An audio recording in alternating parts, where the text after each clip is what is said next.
Hi friends, അസ്സലാമു അലൈക്കും. ഇന്ന് നമുക്ക് നല്ല ടേസ്റ്റി ആയിട്ടുള്ള പുളിയിഞ്ചി ഉണ്ടാക്കിയാലോ. പുളിയിഞ്ചി ഇഷ്ടമല്ലാത്ത ആരും ഉണ്ടാവില്ല. ഇതൊരു 5 ദിവസം വരെ വെച്ചാലും കേടാവില്ല. പഴകും തോറും ടേസ്റ്റ് കൂടുന്ന ഒരു കറിയാണ് പുളിയിഞ്ചി. ഇതിനായിട്ട് ഇഞ്ചി ഞാൻ നൈസായിട്ട് അരിഞ്ഞു വെച്ചിട്ടുണ്ട്. ഇതിലും നൈസായിട്ട് അരിയാൻ പറ്റുകയാണെങ്കിൽ അങ്ങനെ അരിയുക. പിന്നെ ഞാനൊരു ചട്ടി അടുപ്പത്ത് വെച്ചിട്ടുണ്ട്. അതിന് കുറച്ച് കൂടുതൽ തന്നെ വെളിച്ചെണ്ണ ഒഴിച്ചു കൊടുക്കാം. വെളിച്ചെണ്ണ ചൂടായതിന് ശേഷം ഇതിലേക്ക് കടുക് ഇട്ട് കൊടുക്കാം. കടുകൊന്ന് പൊട്ടിയതിന് ശേഷം അതിലേക്ക് 5 or 6 ചെറിയുള്ളി അരിഞ്ഞത് ഇട്ട് കൊടുക്കാം. ചെറിയുള്ളിയും നന്നായിട്ട് നൈസായിട്ട് അരിഞ്ഞു കൊടുക്കണം. ഇതൊന്ന് നേരിയ ബ്രൗൺ കളറായതിന് ശേഷം നമുക്ക് ഇതിലേക്ക് നമ്മൾ അരിഞ്ഞു വെച്ച ഇഞ്ചി ഇട്ട് കൊടുക്കാം. സദ്യക്ക് നിങ്ങൾക്ക് ഏറ്റവും കൂടുതൽ ഇഷ്ടം എന്താണെന്ന് കമൻറ്റ് ചെയ്യണേ. എൻ്റെ വീഡിയോ ആദ്യമായിട്ട് ആരെങ്കിലും കാണുന്നുണ്ടെങ്കിൽ ഒന്ന് സബ്സ്ക്രൈബ് ചെയ്തിട്ട് കാണണേ. സബ്സ്ക്രൈബ് ചെയ്തിട്ട് തൊട്ടടുത്തുള്ള ബെല്ലൈക്കൺ ക്ലിക്ക് ചെയ്തിട്ട് ഓൾ എന്ന ഓപ്ഷൻ തിരഞ്ഞെടുക്കുക. എങ്കിൽ മാത്രമേ ഞാൻ ഇനിയും ഇടുന്ന വീഡിയോസ് നിങ്ങൾക്ക് പെട്ടെന്ന് കാണാൻ കഴിയുകയുള്ളൂ. ഇഷ്ടപ്പെട്ടാൽ ലൈക്ക് ചെയ്യാൻ മറക്കല്ലേ. ഇഞ്ചി ഒന്ന് ബ്രൗൺ കളറാവുന്നവരെ നമുക്ക് ഒന്ന് ഇളക്കി കൊടുക്കാം. ഇനി ഇതിലേക്ക് 5 or 6 പച്ചമുളക് അരിഞ്ഞത് ചേർത്ത് കൊടുക്കാം. ഞാൻ 6 പച്ചമുളക് ചേർത്ത് കൊടുക്കുന്നുണ്ട്. അതിൻ്റെ കൂടെ 3 വറ്റൽമുളകും ഇട്ട് കൊടുക്കുന്നുണ്ട്. ഈ പുളിയിഞ്ചി ഉണ്ടാക്കുമ്പോൾ തലേന്നെങ്കിലും ഉണ്ടാക്കി വെക്കണം. അതായിരിക്കും കൂടുതൽ ടേസ്റ്റ്. ഇതിങ്ങനെ ചൂടാക്കും തോറും ടേസ്റ്റ് കൂടുന്ന ഒരു കറിയാണ്.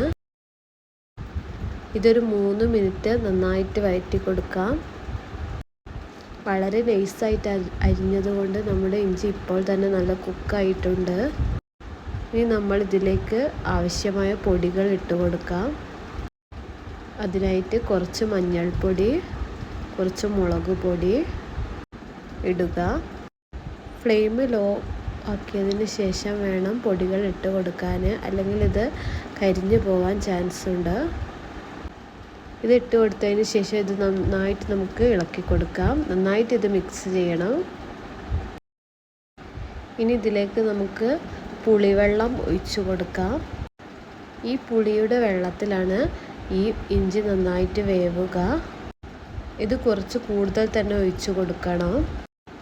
നല്ല കറുത്ത പുളിയാണെങ്കിൽ നല്ല കളറുണ്ടാവും. ഇൻഗ്രീഡിയൻസ് ഡിസ്ക്രിപ്ഷൻ ബോക്സിൽ കൊടുക്കാം.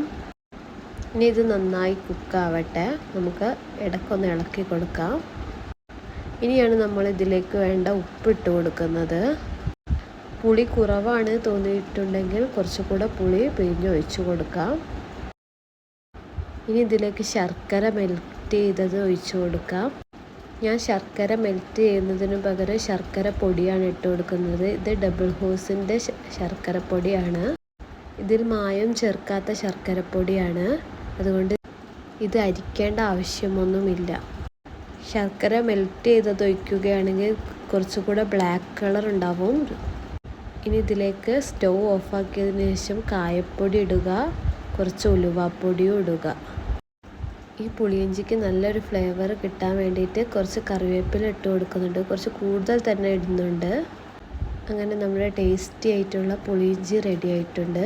ഈ ഓണത്തിന് പുളിയിഞ്ചി ഇങ്ങനെയൊന്ന് ഉണ്ടാക്കി നോക്കണേ. എന്തെങ്കിലും അഭിപ്രായമുണ്ടെങ്കിൽ കമൻറ്റ് ചെയ്യാൻ മറക്കല്ലേ. വേറെ ഒരു റെസിപ്പിയായിട്ട് വീണ്ടും കാണാം. ഇൻഷാ അല്ലാഹ്. അസ്സലാമു അലൈക്കും.